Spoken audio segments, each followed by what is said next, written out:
Parmeshwari says, Dear Acharya Ji Pranam. And then she quotes Shlok 375 from Vivekchudamani. For the extremely dispassionate man alone there is Samadhi, and the man of Samadhi alone gets steady realization. The man who has realized the truth is alone free from bondage, and the free soul only experiences eternal bliss. So she says, by way of interpretation or conclusion, that this description to her appears like a ladder or series of steps towards bliss. She has then actually pictorially represented the ladder to the bottommost rung, according to her, is the dispassionate man, and then there is the man of Samadhi, and then there is the realized man of truth, and then there is the bondage-free soul, and then there is eternal bliss. And she has requested, Acharyaji, please throw light on these steps with love and gratitude. No, Parmeshwari, these are not steps. These are just various ways of pointing at the beyond. Dispassion, Samadhi, steady realization, freedom from bondage, free soul, eternal bliss. These are not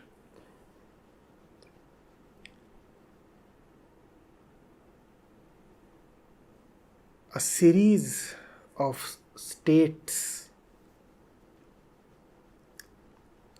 These are not dependent on each other as in cause and effect.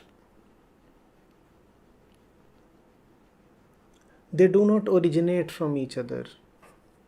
They do not lead to each other. One is not inferior and the other is not superior. None of these states are consequent on the other. None of these states qualify the other.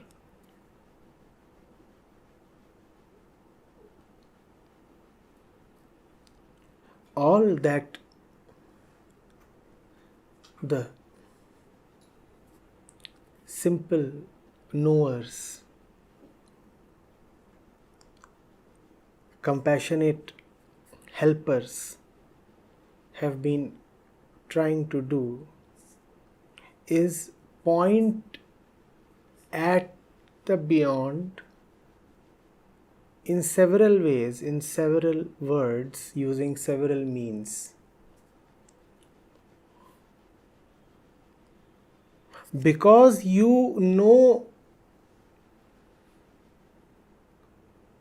passion, so to point at something beyond you,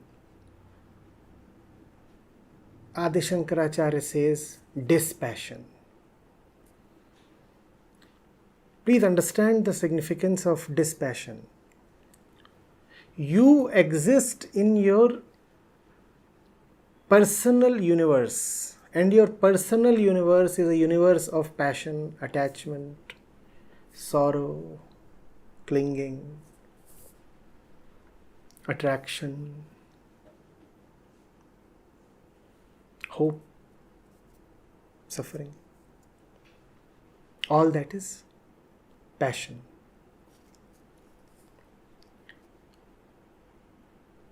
So that's your universe, full of passion. And you live in this universe, taking this universe to be the truth.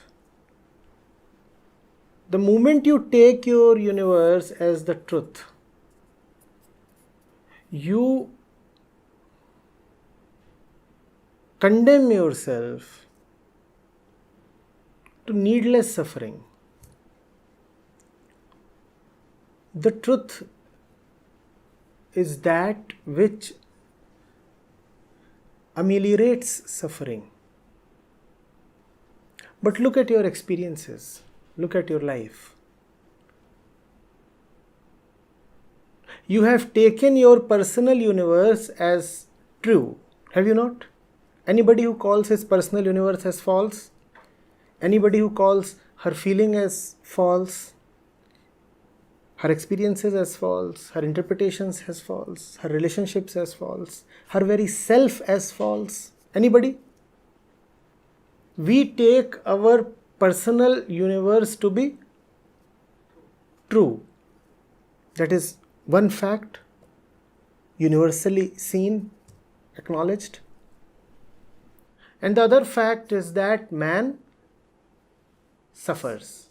These go together. Because you take your personal universe to be true, so you suffer. So how does the man of compassion deliver you from suffering? By showing you that there is a reality beyond your little and personal universe. There is truth outside of your little head. But that is too much for us to accept. We are stubborn beings and scared too. Think of a stubborn and scared child. It would be very difficult to make him fall in line, to get him to understand, to bring him to a point of conviction. He is already too convinced. Stubborn and scared. That's mankind for you. And that's an apt description of what is called the ego. Stubborn and scared, like a child. Right. So in many ways, with equal stubbornness, the compassionate helper has to convince the child that his fears, his scares are false. So the child says passion, and the helper will say dispassion. Now, that's a technique. Why is that a technique? How did the child get trained in repeatedly saying passion? How did your personal universe get to be so full of passion? How did that happen? And how does conditioning proceed? Repetition. Wonderful. So your personal universe is a universe full of passion because that is what you have gone through again and again. We can say that is what you have been made to go through again and again. Passion, passion. Wherever you look, there is the dance of passion. What do I mean by passion? Emotions, attachment, and all that which goes with it. You know all that, right? Clinging, tears, excitement. That's passion for you. It appears like liveliness, but it scares like death.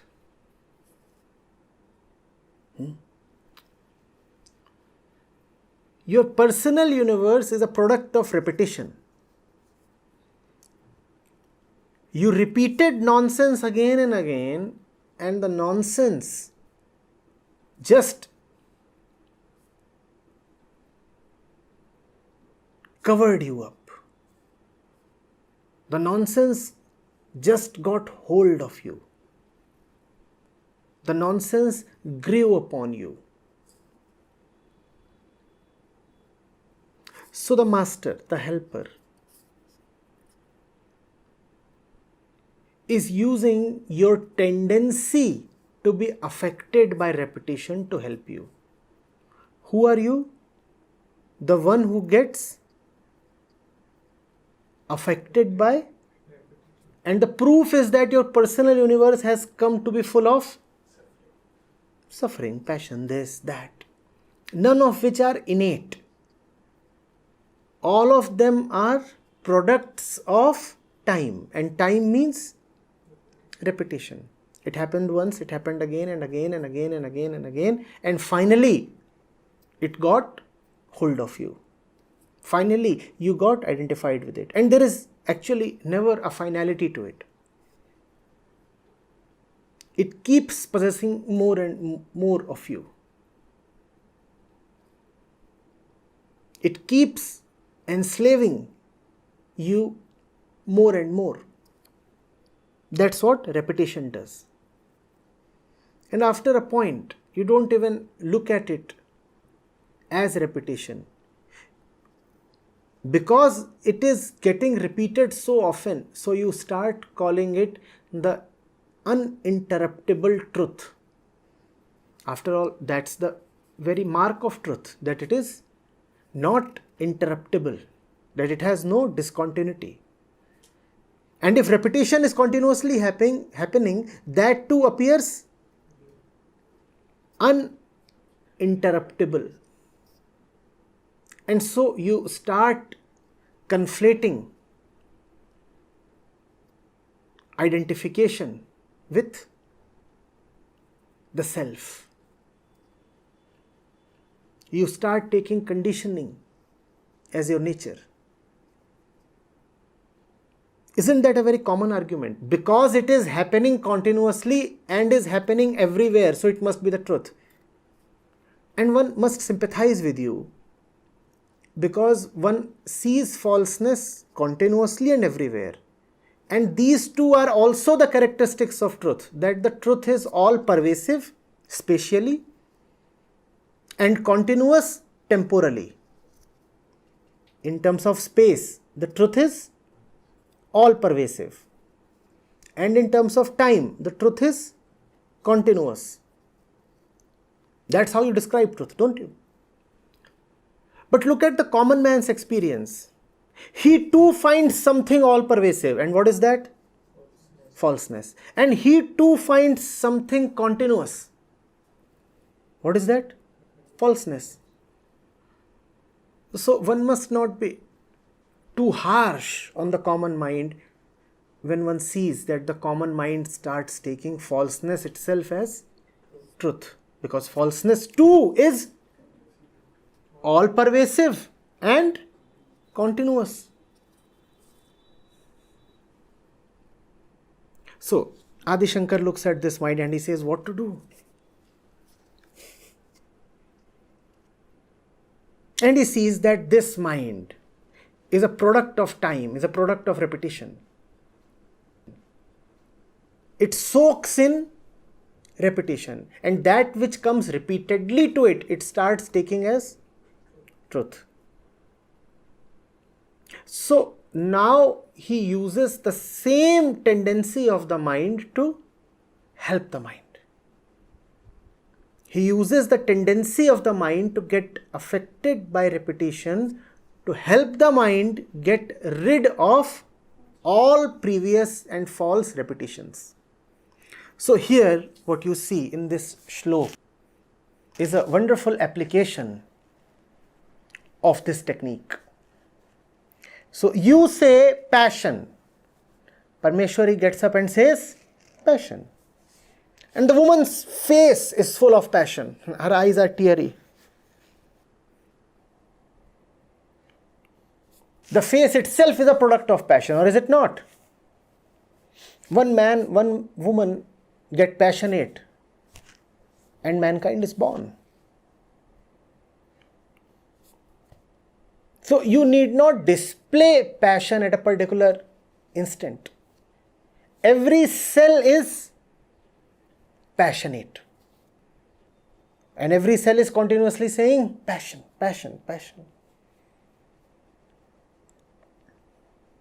And all that this body, this system knows then is passion.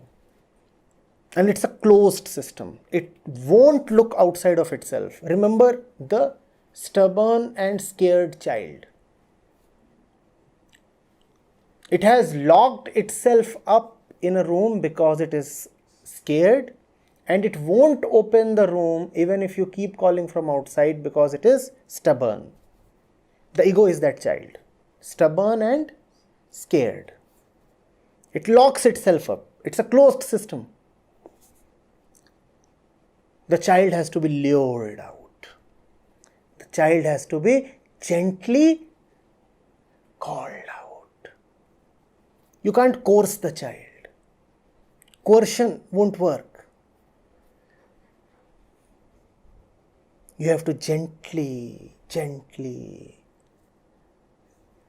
using the process of repetition, get the child to open the doors. That's what Adi Shankar is doing here. You say passion, he says dispassion. Now, dispassion by itself does not mean anything, because all that this closed universe knows is passion. So why is Adi Shankar saying dispassion? Just to tell you that there is a reality outside of you. The little ego finds that very difficult to believe, because all that it knows is itself. What does one know? One knows himself and one knows his projections. So you know, and you know yourself, and you know your personal world, which are one and the same. And here is somebody calling from the beyond, and he is saying dispassion. You don't know dispassion, but by saying dispassion, he is inducing a doubt in your mind. And the ego is very susceptible to doubt. The one who is scared is also the one who will very easily doubt. The ego now is stubborn, scared, and suspicious. The ego has been suspicious of the truth. Adi Shankar is using the same tendency of the ego, the same proclivity of the ego to suspect everything, to get the ego to suspect the personal universe as well. So the ego says passion, and from there Adi Shankar says dispassion, and the ego says, what is that? The ego cannot trust anything. Because the ego cannot trust anything, the ego cannot trust even falseness.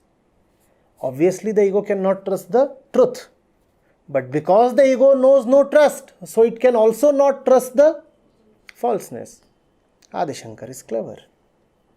He is getting the ego, the doubtful ego, to doubt itself, and that's easy.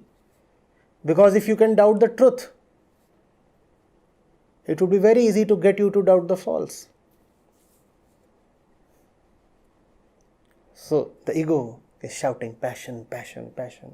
And from there, from afar, from a distance, from beyond, Adi Shankar says dispassion. The ego says, something wrong. Something wrong. Something terrible is bound to happen. So the ego checks the entire little room in which it has confined itself, and it finds no dispassion. And now the ego is all the more scared. Something really terrible is going on.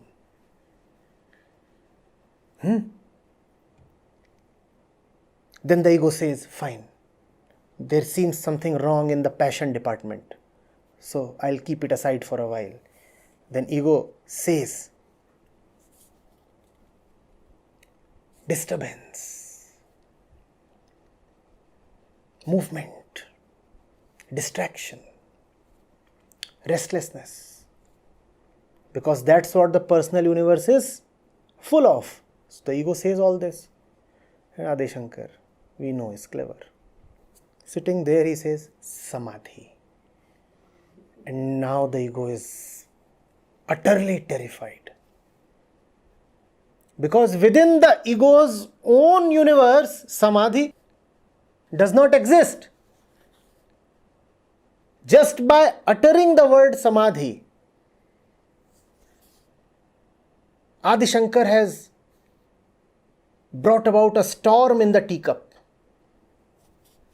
Sitting there, he has induced a storm in the little room. Now the little room is shaking. And all that he is doing from there is saying Samadhi. And the ego says, Samadhi, where is it? It searches for Samadhi in the entire room and does not find it. So ego says, fine, even this seems like a doubtful word. I'll not utter it. I'll move on to my next favored word. My next favorite. And the next favorite is confusion. Because the ego's own little universe is full of confusion. So the ego then sings and dances, confusion, confusion. And from there, Adi Shankar says, realization. And ego jumps up. He says, what is that? Never heard of that, never experienced that. Realization. The ego hires a detective from within its own universe. Within the universe of the ego, everything exists. All existence is within the personal universe. Beyond that, we anyway don't know anything. So detective is hired. Go, dig out realization. See where this thing called realization is hiding. And the detective returns empty-handed. No realization. Now the ego is getting really jittery. Something really obnoxious is cooking somewhere. I'm pretty sure that there is nothing outside my universe.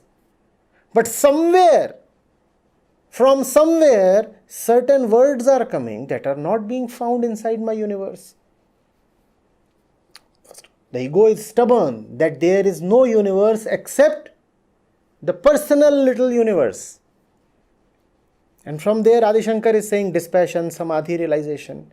So the ego is hell-bent on finding all these things inside the little universe. And the ego is failing. And each failure is hitting the ego very hard. The ego is about to break down, cry. But it is stubborn, so it tries a little more. So the ego now starts uttering, reciting, bondage, bondage, bondage, bondage. Because the personal universe is a universe of bondage. And Adi Shankar hears that. And as usual, he is ready with his reply, his ammunition. He says, freedom. And the ego says, my God, where is freedom? What is this thing called freedom? And freedom is, again, intraceable. Where do I find it? No freedom in my universe. What is this thing called freedom? That does not mean that ego has realized freedom. The ego only knows bondage. But Adi Shankar is telling the ego that there does exist something beyond all your experience and knowledge. The ego will not easily accept that. So it will search within the province of experience and knowledge and not find anything there. And the ego is not honest enough to easily admit that freedom has not been found within its own province. So it may also play one dirty trick. It may say, yes, I have found freedom within my world. It may say, I have found Samadhi within my world. It may name any spurious thing as freedom or Samadhi. fake goods, fake medicines, just labels. But that doesn't last long. Because even when the ego says, I have found freedom, from afar, Adi Shankar is still uttering freedom. And the freedom that Adi Shankar is talking of sounds fundamentally different from the freedom that ego has. Ego tries to pretend for a while that it has found the same freedom that Adi Shankar is talking of. But it can't deceive itself for too long. Because the helper is very patient. The helper won't go away. The ego says freedom. From there he too says freedom. And very soon the ego realizes that the freedom that the helper is talking of is not the same freedom that the ego knows. It becomes clear. And when it becomes clear, it's a very frustrating thing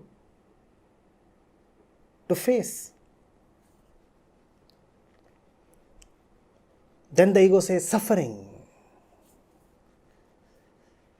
And from there comes the reply, bliss.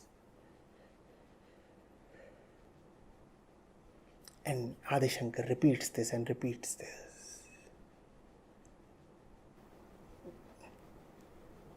And the words coming from there are beautiful. They scare because they are new, unknown. But they also have a great beauty. They are an invitation. They are a temptation. The child gets tempted, almost seduced. And then the door gets opened, slowly. And the child peeps outside. Who does he see there? The Guru. And the Guru is smiling and calling, come over.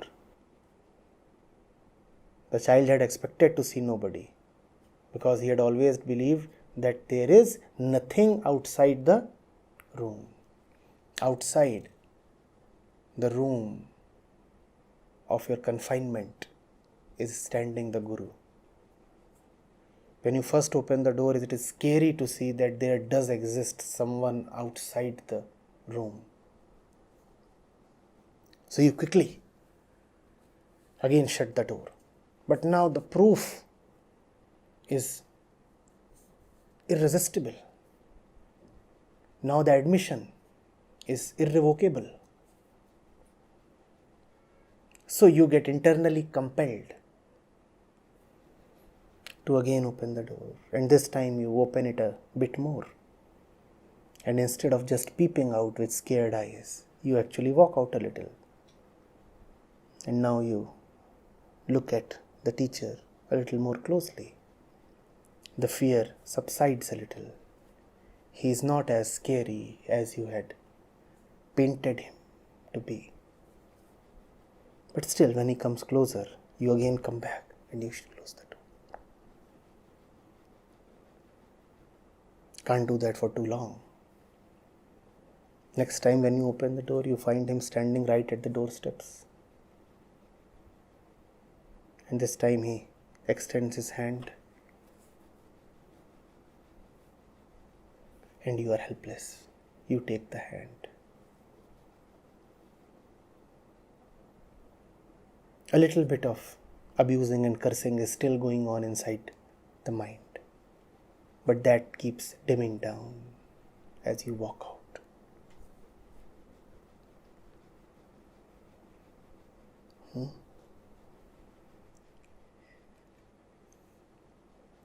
So Parmeshwari, don't try to give the whole thing a structure. There is no ladder here. You are just being told that your personal stuff, your personal universe, the personality, the person herself counts for little. You are being told that something outside of you, something beyond you is waiting for you.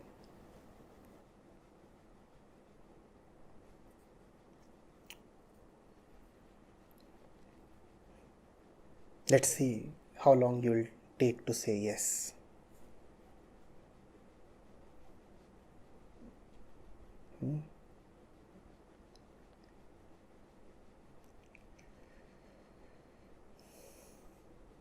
It's simple, like love.